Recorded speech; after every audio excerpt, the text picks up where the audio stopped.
Her true story, from Ohio. My daughter-in-law said, "You have 3 days to get out, after my son's funeral." So I packed my bags and took back the house key.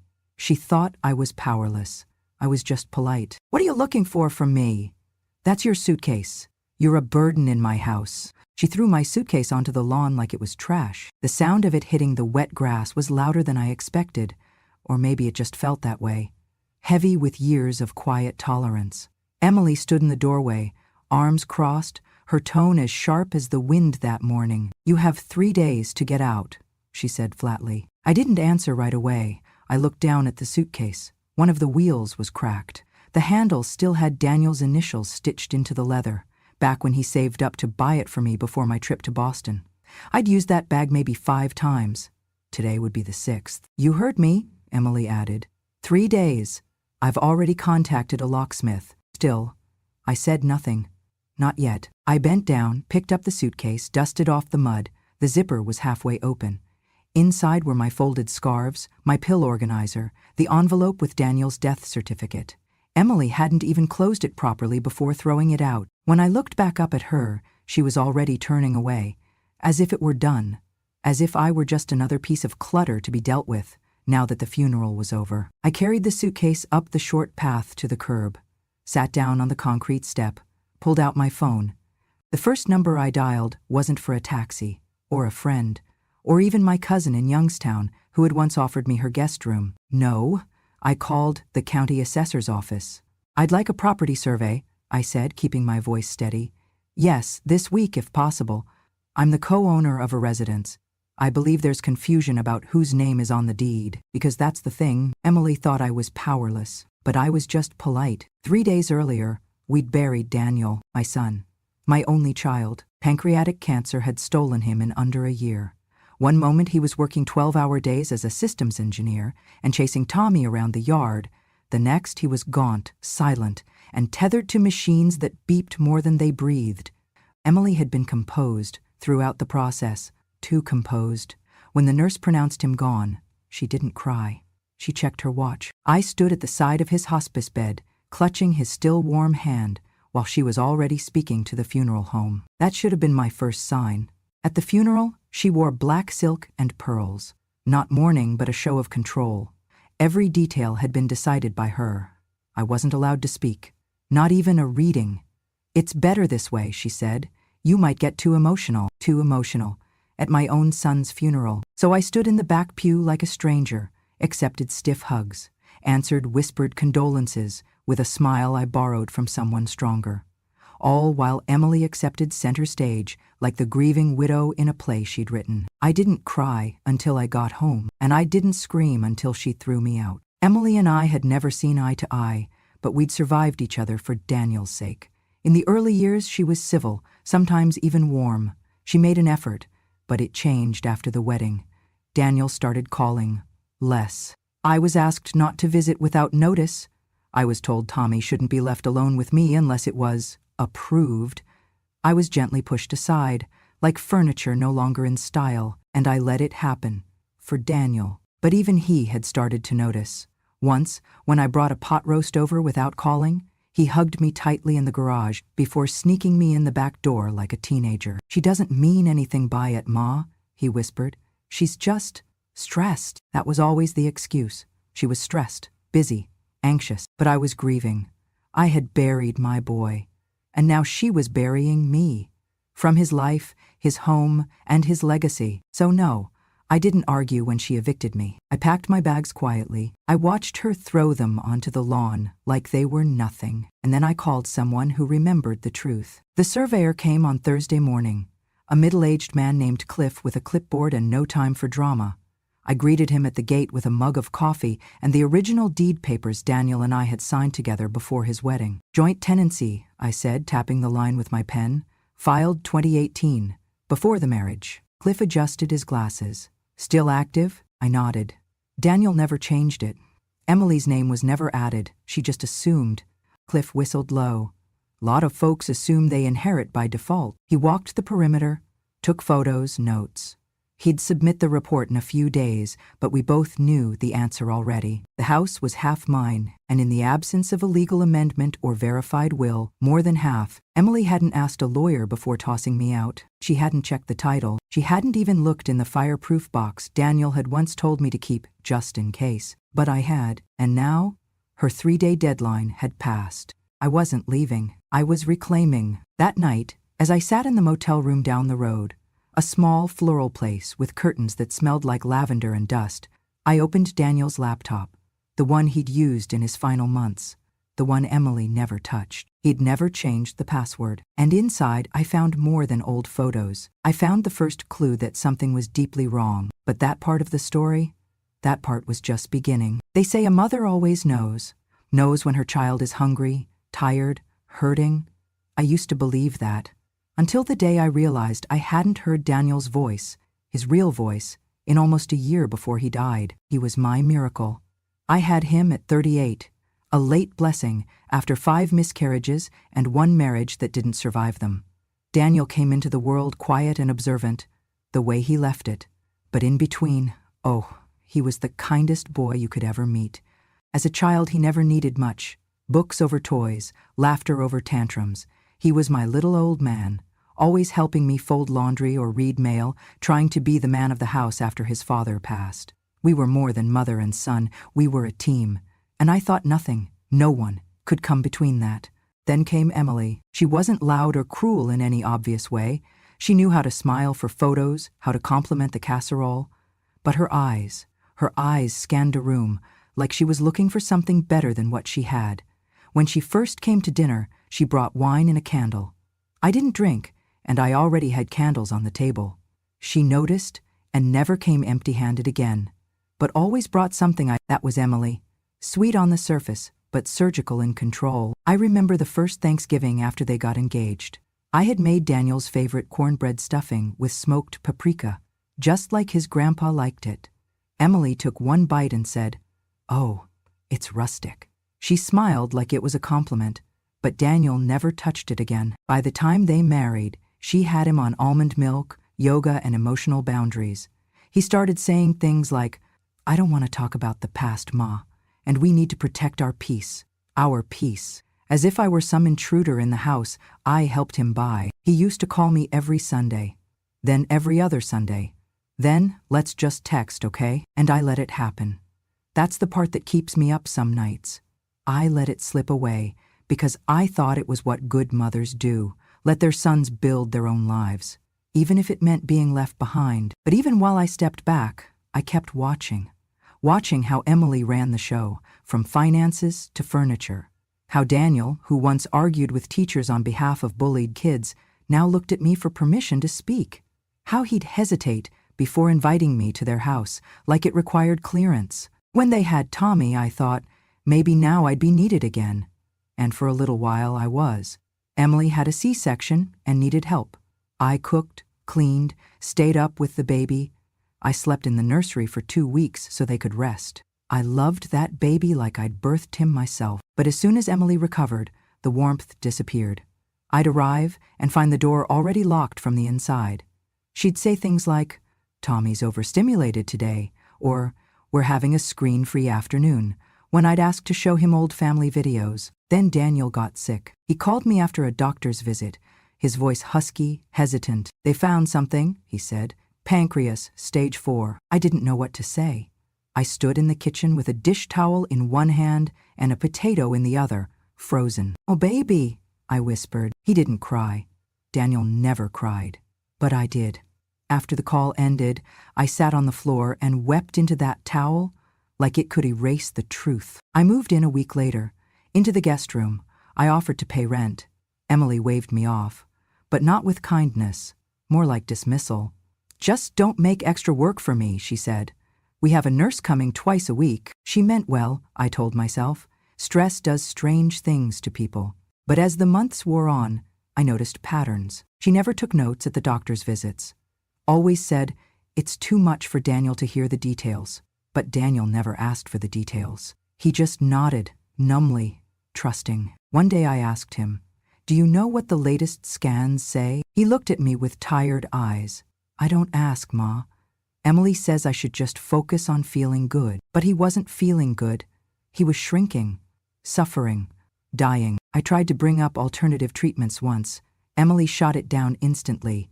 We're following the doctor's plan. Let's not confuse him with false hope. False hope. That phrase rang in my ears for days. Not let's stay positive. Not whatever helps. No, false hope.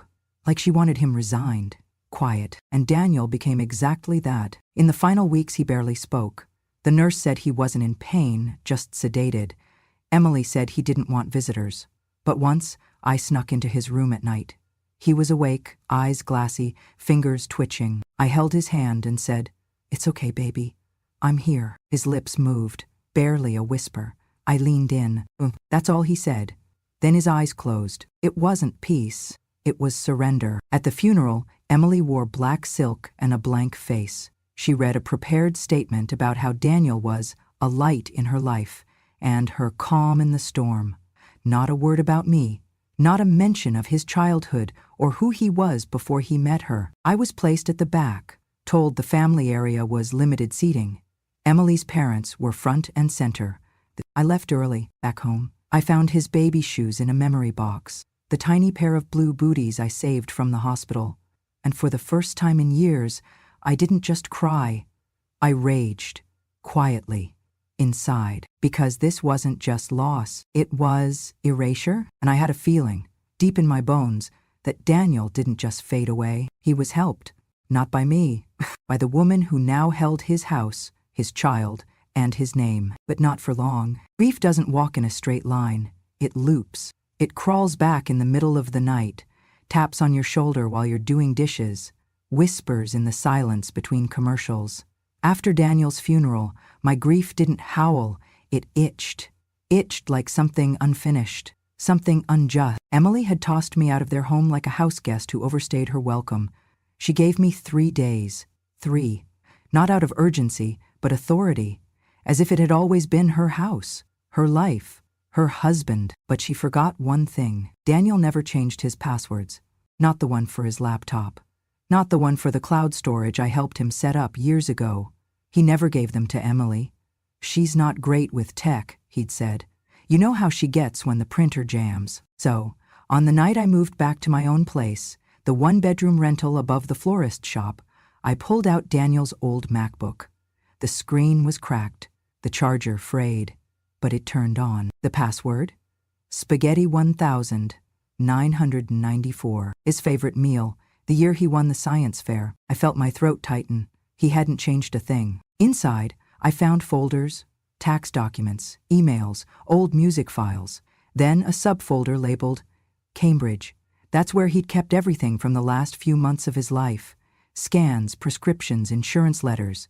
But one file caught my eye. Emily_trips_2023.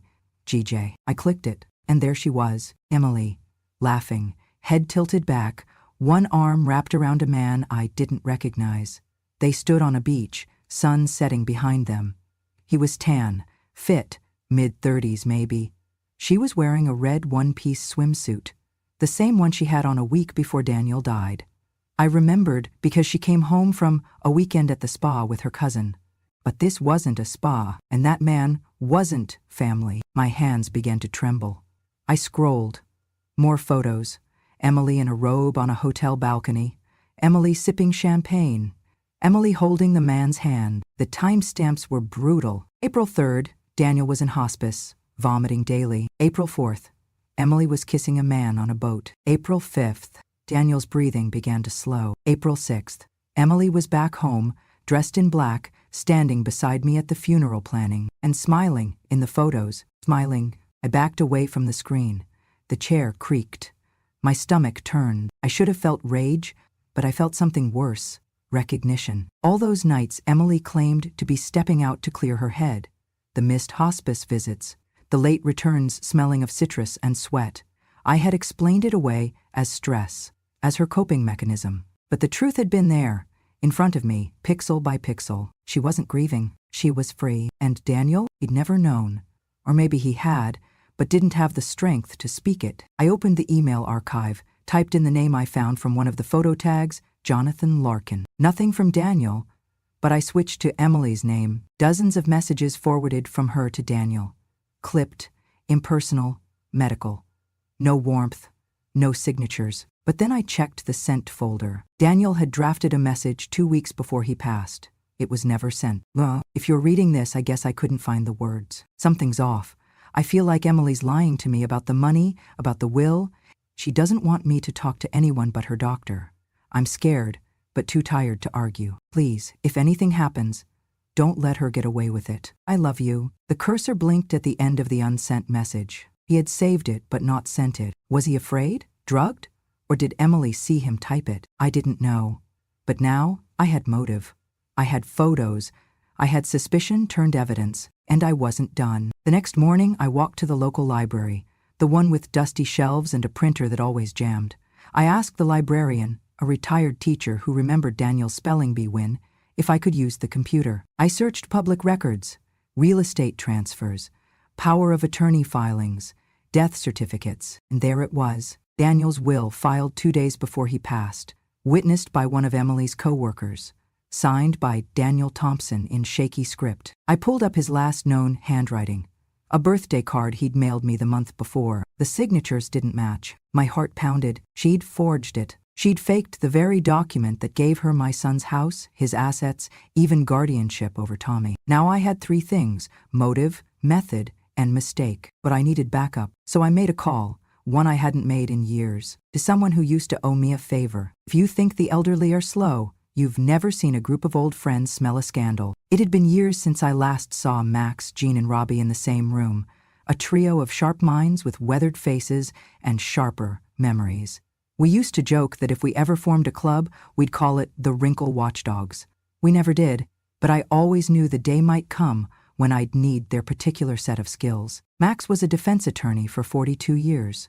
Retired now, but his garage was still cluttered with boxes of case files he refused to shred. Just in case the truth ever needed revisiting, he always said. Jean had worked for the Ohio Ledger, the kind of reporter who didn't ask for permission, only forgiveness. She got fired 3 times and rehired twice. Her Rolodex was bigger than her retirement check. And Robbie? He'd spent most of his life in the shadows, a private investigator known for digging up dirt on politicians and crooked businessmen. The man could track a squirrel through a blizzard. I called Max first. I need help, I said. He didn't ask why. Just said, my place, Tuesday, bring pie. When I arrived, Jean and Robbie were already there. Jean had brought coffee and a folder labeled possible felony. Robbie was eating sunflower seeds like he had all the time in the world. So, Max began, adjusting his reading glasses. Who's the target? Emily, I said. My daughter-in-law. Jean raised an eyebrow. That statue of politeness with the fake laugh? I nodded. Then I told them everything. The photos, the forged will, the email Daniel never sent, the way she'd isolated him, the way she'd tossed me out before his body was cold. By the end of it, Jean's jaw was clenched tight. Max was already scribbling on a legal pad. Robbie had stopped chewing. You're saying she used his illness to lock down his assets while sleeping with another man? Robbie asked. I nodded. And I think she faked the will. God damn, Max leaned back. I've seen CEOs do less damage with more lawyers. She's sloppy, Jean said. That means we can catch her. I looked at each of them. My voice didn't shake. Will you help me? Max folded his arms. Let's split it up. He pointed to Jean. You look into Jonathan Larkin, social media, tax records, anything sketchy. Find out who he is, how long he's been around. To Robbie, you get access to Daniel's medical records. Quietly. I want to know who signed off on what and when. Then he turned to me. And you, Ruth, you stay calm. No calls. No confrontation. Not yet. Dawn smirked. Oh, she's not going to confront. She's going to outlive and outsmart. I smiled. That's the plan. And just like that, the Wrinkle Watchdogs were back in business. It took less than 2 weeks for the truth to crawl out from under its polished surface. John was the first to strike gold. He's not just a fling, she told me over the phone, her voice hard with disbelief. Jonathan Larkin's been around for 3 years, Ruth. They met at some real estate seminar in Columbus. And guess what? Well, he listed Emily as an emergency contact at his private gym. She's been paying his membership for 2 years, in cash. I pressed the phone tighter to my ear. What else? He has no job, none, just a lease in his name. One Emily co-signed. She's been bankrolling him. The words felt like stones in my stomach. While Daniel was sick, Jean didn't answer. She didn't need to. Meanwhile, Robbie, ever the ghost in the wires, had slipped a 50 to a nurse's aide at the hospice center where Daniel spent his final weeks. The woman was nervous but willing. I remember her, the aide said, referring to Emily. Always on her phone, never cried, didn't stay overnight once. Robbie asked about Daniel's meds. She managed them herself, the aide said. Didn't want us adjusting anything without her permission. Said she had a background in pharmaceuticals. But that didn't check out with the head nurse. Then came the most damning piece. She had a briefcase she kept locked. I saw her slip something in once. Looked like paperwork. Robbie got the aide to sign a statement. Meanwhile, Max was knee-deep in forensics. He'd sent the will, the one filed days before Daniel's death, to a handwriting analyst he trusted from an old case. 3 days later, we met in Max's garage. The air smelled of motor oil and secrets. She forged it, Max said simply. He handed me 2 documents. One was the will submitted to probate court. The other, a sample birthday card Daniel had written me, which Max had copied from my photo album. See the D? He pointed. Totally different curvature. And look at the T in Thompson. Hers is rushed. Danielle's was careful, rounded, Jean added. The notary who signed it, he's a family friend of Jonathan, not a licensed professional at all. Then Robbie pulled out a flash drive. Audio recording, he said. From a coffee shop downtown. He hit play. Emily's voice crackled to life. He's barely hanging on, John. I need to file this before the next scan. If the hospice changes his meds again, he might actually start talking. Then laughter. Jonathan's, just get the money, babe. That was enough. Max looked at me, eyes fierce behind his bifocals. We've got motive, fraud, forgery, medical neglect, enough to trigger a civil suit and possibly criminal charges. Jean crossed her arms. And guardianship of Tommy? Then, too, Max nodded. If we play it right. I felt my knees go soft. I sat down on a box of old depositions. All those months I'd questioned myself, wondered if I was imagining things, if grief was making me paranoid. But no, the truth had just been waiting for someone too old to matter, but too stubborn to forget. We spent the rest of the night preparing. Max would file an injunction on the will. Jean would leak the photos and recordings to a friendly news outlet if Emily pushed back publicly. Robbie would contact the probate judge anonymously with a tip. As for me, I would invite the entire family, Daniel's aunts, uncles, cousins, to dinner. One last supper, one unexpected reckoning. I cooked for 2 days straight. Roast beef, garlic mashed potatoes, green bean casserole, cornbread, pecan pie. All of Daniel's favorites. I used the same china set he grew up seeing on holidays. Even pulled out the cloth napkins Emily once called quaint. Is this a celebration? She asked as she stepped into my little rental house, dressed in a pencil skirt and fake humility. Of course, I said. A proper thank you dinner. She looked around at the long table, the extended family laughing and hugging. Daniel's Aunt Shirley, Uncle Lou, cousins from Akron. Even his godmother from Michigan had flown in. I wanted to honor Daniel properly, I added, with people who actually knew him. Emily smiled, her lips thin as wire. Well, that's thoughtful of you. She had no idea. Dinner started with prayer, Daniel's favorite hymn playing softly in the background. I said grace with a firm, steady voice. Thanked everyone for coming. We passed dishes, shared stories. The mood was warm, almost nostalgic, until Max stood up and cleared his throat. I hope you don't mind, he said politely, but Ruth invited me to share something. Legal clarification, if you will. Emily blinked. Max placed a stack of folders at the center of the table. As Daniel's former family attorney and longtime family friend, I feel it's important to set the record straight. He opened the first folder. This, he said, is the original will, dated 2021, signed by Daniel and notarized by an independent official. It clearly designates all property, assets, and guardianship to Ruth, his mother. Aunt Shirley gasped. Emily stood. That's ridiculous. The will was updated. Max raised a hand.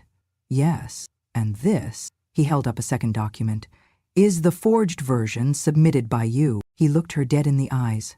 Signed during a time when Daniel was heavily medicated and barely lucid. Notarized by someone with direct ties to Jonathan Larkin. Emily's eyes widened.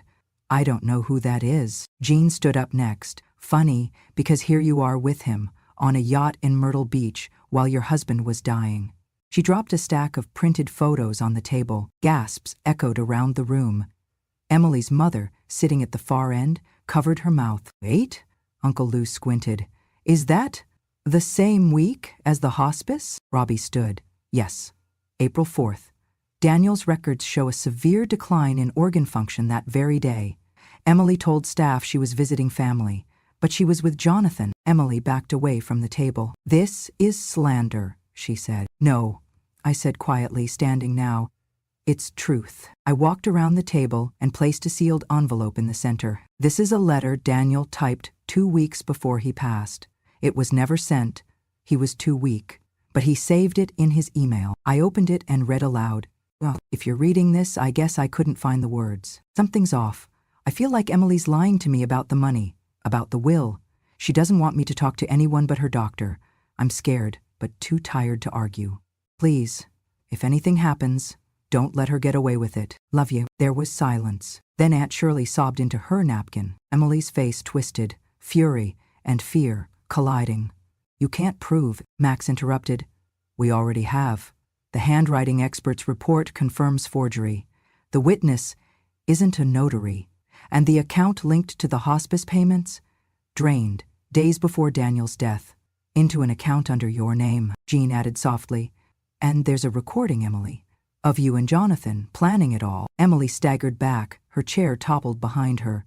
She looked around, eyes darting, as if someone might still defend her. No one did, not even her own mother. It's not what it looks like, she whispered. But it was. It was exactly what it looked like. A woman who had seen a dying man not as a husband, but as a hurdle. I stepped forward, held up a photo of Daniel holding Tommy as a baby, both of them smiling at me. You tried to erase me, Emily.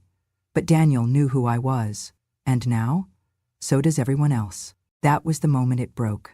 The illusion, the performance, the mask. Emily didn't cry. She fled, grabbed her purse, slammed the door, tires squealing down the street. No one chased her. No one even moved. Just silence.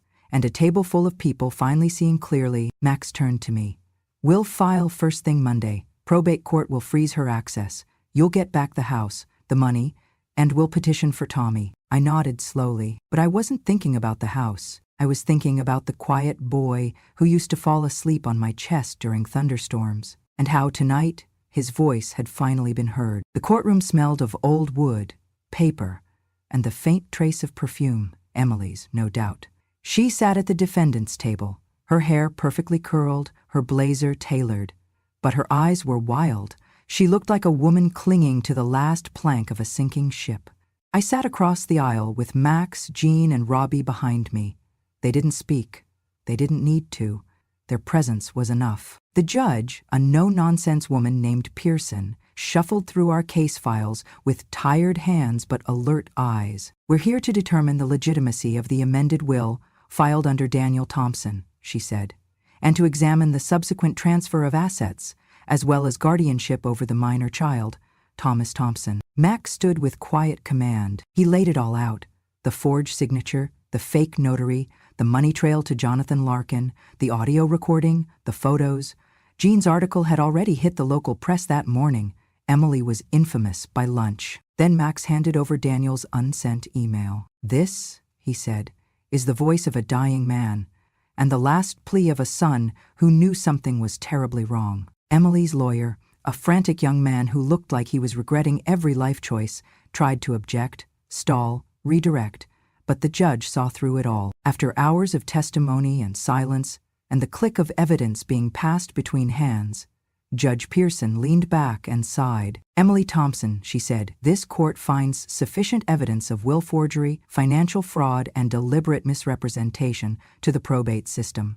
The amended will is nullified. Emily's jaw dropped. Furthermore, the judge continued, given the unethical behavior, emotional manipulation, and documented neglect, you are hereby stripped of primary custody of Thomas Thompson. A gasp rippled through the room. Full guardianship, the judge said, turning to me, is granted to Ruth Thompson, the child's paternal grandmother. I didn't cry. Not yet. My hands were clasped tightly in my lap, fingers trembling. You are also awarded full ownership of the estate and remaining financial accounts under Daniel Thompson's name, the judge added. Emily stood suddenly. This is a setup. She's manipulating everyone. I'm his wife. You were his wife, the judge corrected. And he was your victim. Emily's breath hitched. Her hands clenched at her sides. You can't take my son. But the judge had already struck the gavel. It was done. Emily screamed. Not words, just raw guttural sound. Like a woman who had finally realized the curtain had fallen and the spotlight was gone. She turned toward me. I loved him, she spat. You just poisoned him against me. I stood slowly. Looked her dead in the eye. You did that yourself? Emily crumbled. She wept into her hands, then ran from the courtroom like a child caught stealing. No shoes, no bag, no plan. Just disgrace. She left town that week. No forwarding address, no custody appeal. Just silence, which for the first time in her life might have been her most honest sound. The house was smaller than I remembered. Funny how that works. Grief makes everything feel bigger. The walls, the silence, the shadow left behind. But now, with the truth aired and the storm past, the house had shrunk back into what it once was, a home. I unlocked the front door with the original brass key, the same one I'd carried on a ribbon in my purse for years. The lock turned without resistance.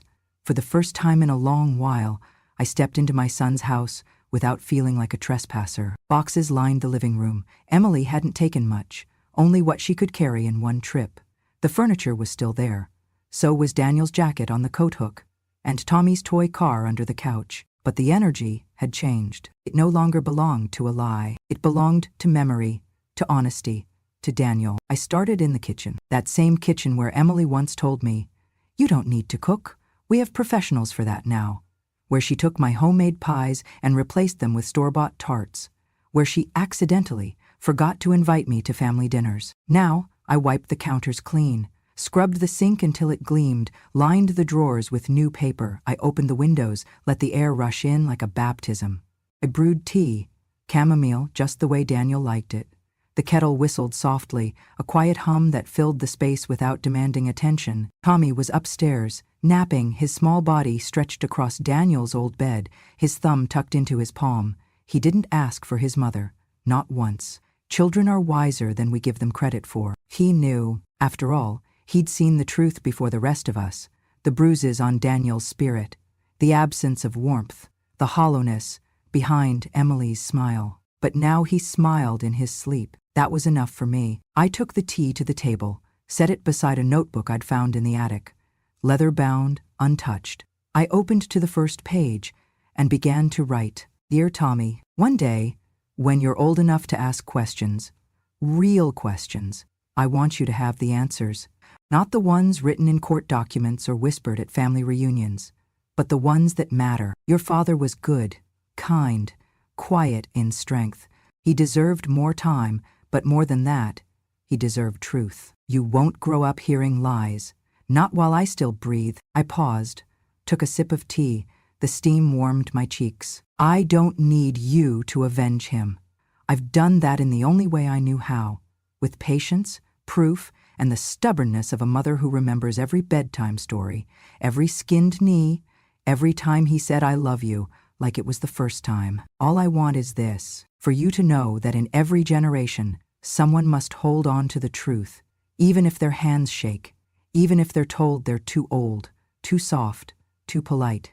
One person must guard the memory. In our family, Tommy, that person is me. And someday, maybe, it will be you. I signed it, Love Grandma, folded the letter, placed it in the notebook, tied a red ribbon around it, and slid it into the drawer beside the tea. The sun had begun to rise. I walked to the front door, opened it just enough to let the morning in. A soft breeze carried the scent of cut grass and something else, something clean, like forgiveness. I looked back at the table, the tea still steaming, the chair where Daniel used to sit, the light falling across the floor in long golden stripes, and I closed the door slowly, not to shut out the past, but to begin again, quietly, on my terms. If you've ever been silenced, if you've ever been dismissed, forgotten, or made to feel like you were just a mother, just a grandmother, Know this, your story matters, because the truth doesn't expire. Justice doesn't always come with a gavel. Sometimes it comes with a letter, a memory, a woman who remembers exactly what happened and chooses to speak. Welcome to Grandma, True Stories, where silence becomes strength and revenge comes with tea and time. Don't forget to subscribe and join a community where the quietest woman in the room finally gets to be heard. Because when a grandma speaks, the world listens.